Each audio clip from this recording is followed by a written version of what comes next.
Discurso do Papa Leão XIV aos participantes no Jubileu das Igrejas Orientais. Quarta-feira, 14 de maio de 2025. Em nome do Pai, do Filho e do Espírito Santo, a paz esteja convosco. Beatitudes, Eminência, Excelências. Caríssimos sacerdotes, consagradas e consagrados. Irmãos e irmãs. Cristo ressuscitou. Verdadeiramente ressuscitou. Saúdo-vos com as palavras que, neste tempo pascal, o Oriente cristão não se cansa de repetir em muitas regiões, professando o âmago da fé e da esperança. E é bom ver-vos aqui precisamente por ocasião do Jubileu da Esperança, da qual a ressurreição de Jesus é o fundamento indestrutível. Bem-vindos a Roma! Estou feliz por me encontrar convosco e por dedicar um dos primeiros encontros do meu pontificado aos fiéis orientais. Sois preciosos!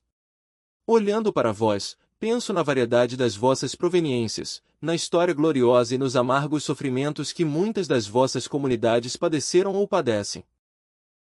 E gostaria de reiterar o que o Papa Francisco disse sobre as igrejas orientais: são igrejas que devem ser amadas, conservam tradições espirituais e sapienciais únicas e têm muito a dizer-nos sobre a vida cristã, a sinodalidade, a liturgia. Pensemos nos antigos padres, nos concílios, no monaquismo, tesouros inestimáveis para a Igreja. Discurso aos participantes na Assembleia da ROACO, 27 de junho de 2024. Desejo citar também o Papa Leão XIII, que pela primeira vez dedicou um documento específico à dignidade das vossas igrejas, considerando sobretudo que a obra da redenção humana teve início no Oriente. Conferir a Carta Apostólica Orientalium Dignitas, 30 de novembro de 1894. Sim, desempenhais um papel singular e privilegiado como contexto original da Igreja nascente. São João Paulo II, Carta Apostólica Orientale Lumen, 5. É significativo que algumas das vossas liturgias, que nestes dias celebrares solenemente em Roma, segundo várias tradições, ainda usem a língua do Senhor Jesus. Mas o Papa Leão XIII dirigiu um forte apelo para que a legítima variedade de liturgia e disciplina orientais redunde a favor do grande decoro e utilidade da Igreja. Carta Apostólica Orientalium Dignitas. A sua preocupação de então é muito atual, pois nos nossos dias tantos irmãos e irmãs orientais, entre os quais muitos de vós, obrigados a fugir dos seus territórios de origem por causa da guerra e das perseguições, da instabilidade e da pobreza, correm o risco, chegando ao Ocidente, de perder não só a pátria, mas também a identidade religiosa. E assim, com o passar das gerações, perde-se o legado inestimável das igrejas orientais.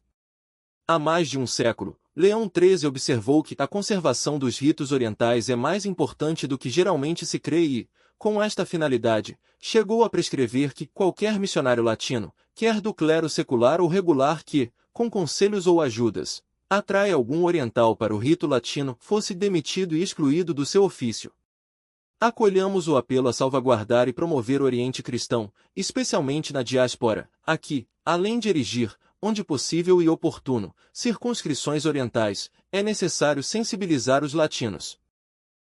Neste sentido, peço ao dicastério para as igrejas orientais, a quem agradeço pelo seu trabalho, que me ajude a definir princípios, normas e diretrizes através das quais os pastores latinos possam apoiar concretamente os católicos orientais na diáspora a preservar as suas tradições vivas e a enriquecer com a sua especificidade o contexto em que vivem. Desejo citar também o Papa Leão XIII, que pela primeira vez dedicou um documento específico à dignidade das vossas igrejas, considerando sobretudo que a obra da redenção humana teve início no Oriente. Conferir a Carta Apostólica Orientalium Dignitas, 30 de novembro de 1894. Sim, desempenhais um papel singular e privilegiado como contexto original da Igreja nascente. São João Paulo II, Carta Apostólica Orientale Lumen, 5. É significativo que algumas das vossas liturgias, que nestes dias celebrares solenemente em Roma, segundo várias tradições, ainda usem a língua do Senhor Jesus. Mas o Papa Leão XIII dirigiu um forte apelo para que a legítima variedade de liturgia e disciplina orientais redunde a favor do grande decoro e utilidade da Igreja. Carta Apostólica Orientalium Dignitas. A sua preocupação de então é muito atual, pois nos nossos dias tantos irmãos e irmãs orientais, entre os quais muitos de vós, obrigados a fugir dos seus territórios de origem por causa da guerra e das perseguições, da instabilidade e da pobreza, correm o risco, chegando ao Ocidente, de perder não só a pátria, mas também a identidade religiosa. E assim, com o passar das gerações, perde-se o legado inestimável das igrejas orientais. Há mais de um século, Leão XIII observou que a conservação dos ritos orientais é mais importante do que geralmente se crê e, com esta finalidade, chegou a prescrever que qualquer missionário latino, quer do clero secular ou regular que, com conselhos ou ajudas, atrai algum oriental para o rito latino, fosse demitido e excluído do seu ofício. Acolhamos o apelo a salvaguardar e promover o Oriente cristão, especialmente na diáspora, aqui, além de erigir, onde possível e oportuno, circunscrições orientais, é necessário sensibilizar os latinos. Neste sentido, peço ao dicastério para as igrejas orientais, a quem agradeço pelo seu trabalho, que me ajude a definir princípios, normas e diretrizes através das quais os pastores latinos possam apoiar concretamente os católicos orientais na diáspora a preservar as suas tradições vivas e a enriquecer com a sua especificidade o contexto em que vivem. A Igreja precisa de vós. Como é grande a contribuição que o Oriente cristão nos pode oferecer hoje! Quanta necessidade temos de recuperar o sentido do mistério, tão vivo nas vossas liturgias, que abrangem a pessoa humana na sua totalidade, cantam a beleza da salvação e suscitam um enlevo pela grandeza divina que abraça a pequenez humana. E como é importante redescobrir, também no Ocidente cristão, o sentido do primado de Deus, o valor da mistagogia, da intercessão incessante, da penitência, do jejum, do pranto pelos pecados, próprios e de toda a humanidade, pentos, tão típicos das espiritualidades orientais. Por isso, é fundamental valorizar as vossas tradições sem as diluir, talvez por praticidade e comodidade, para que não sejam corrompidas por um espírito consumista e utilitarista. As vossas espiritualidades, antigas e sempre novas, são medicinais. Nelas, o sentido dramático da miséria humana funde-se com a admiração pela misericórdia divina, de tal modo que as nossas baixezas não provoquem desespero, mas convidem a acolher a graça de ser criaturas curadas, divinizadas e elevadas às alturas celestiais. É preciso louvar e dar graças incessantes ao Senhor por isto. Podemos recitar convosco as palavras de Santo Efrém, o sírio, dizendo a Jesus: Glória a vós que fizestes da vossa cruz uma ponte sobre a morte. Glória a vós que vos revestistes do corpo do homem mortal, transformando-o em manancial de vida para todos os mortais. Discurso sobre o Senhor, 9. É um dom a pedir, o de saber ver a certeza da Páscoa em todas as tribulações da vida sem desanimar, recordando, como escrevia outro grande padre oriental, que o maior pecado é não acreditar nas energias da ressurreição. Santo Isaac de Nínive, Sermones Ascetici, 1, 5. Portanto, quem mais do que vós pode entoar palavras de esperança no abismo da violência? Quem melhor do que vós, que conheceis de perto os horrores da guerra, a ponto que o Papa Francisco definiu as vossas igrejas martiriais? É verdade, da Terra Santa à Ucrânia, do Líbano à Síria, do Médio Oriente ao Tigre e ao Cáucaso, quanta violência! E diante de todo este horror, sobre os massacres de tantas vidas jovens, que deveriam provocar indignação, porque em nome da conquista militar são as pessoas que morrem, sobressai um apelo, não tanto do Papa, mas de Cristo, que repete: a paz esteja convosco. E especifica: deixo-vos a paz, a minha paz vos dou. Não vô-la dou como o mundo a dá. João, capítulo 14, versículo 27.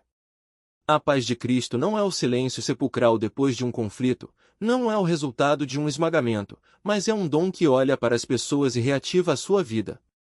Rezemos por esta paz, que é reconciliação, perdão, coragem para virar a página e começar. Farei todos os esforços para que esta paz se propague. A Santa Sé está disponível para que os inimigos se encontrem e se fitem nos olhos, para que aos povos se devolvam a esperança e a dignidade que merecem, a dignidade da paz. Os povos querem a paz e eu, com o coração nas mãos, digo aos responsáveis dos povos: encontremo-nos, dialoguemos, negociemos. A guerra nunca é inevitável, as armas podem e devem ser silenciadas, pois não resolvem os problemas mas só os aumentam, pois ficará na história quem semeia paz, não quem ceifa vítimas, pois os outros não são sobretudo inimigos, mas seres humanos, Não vilões a odiar, mas pessoas com quem falar. Rejeitemos as visões maniqueístas típicas das narrações violentas, que dividem o mundo entre bons e maus. A Igreja não se cansará de repetir: silenciem as armas. E gostaria de dar graças a Deus por aqueles que, no silêncio, na oração, na oferta, tecem fios de paz, e aos cristãos, orientais e latinos, que, sobretudo no Médio Oriente, perseveram e resistem nas suas terras, mais fortes do que a tentação de as abandonar. Aos cristãos deve ser dada a oportunidade, não apenas palavras, de permanecer nas suas terras com todos os direitos necessários para uma existência segura. Por favor, que se lute por isto. E obrigado, obrigado a vós, queridos irmãos e irmãs do Oriente, de onde ressuscitou Jesus, sol de justiça, por serdes luzes do mundo. Continuai a brilhar pela fé, esperança e caridade, por nada mais. Que as vossas igrejas sirvam de exemplo e os pastores promovam com retidão a comunhão, especialmente nos sínodos dos bispos, para que sejam lugares de colegialidade e de autêntica corresponsabilidade. Que haja transparência na gestão dos bens, que se dê testemunho de humilde e total dedicação ao povo santo de Deus, sem apego às honras, aos poderes do mundo e à própria imagem. São Simeão, o novo teólogo, indicava um bom exemplo, assim como alguém, lançando pó sobre a chama de uma fornalha ardente, a apaga. Do mesmo modo as preocupações desta vida e toda espécie de apego a coisas mesquinhas e sem valor destroem o calor do coração aceso nos primórdios. Capítulos práticos e teológicos, 63. O esplendor do Oriente cristão exige, hoje mais do que nunca, a libertação de toda a dependência mundana e de quaisquer tendências contrárias à comunhão, para ser fiel na obediência e no testemunho evangélicos. Agradeço-vos por isto e abençoo-vos de coração, pedindo-vos que rezeis pela Igreja e eleveis as vossas poderosas orações de intercessão pelo meu ministério. Obrigado.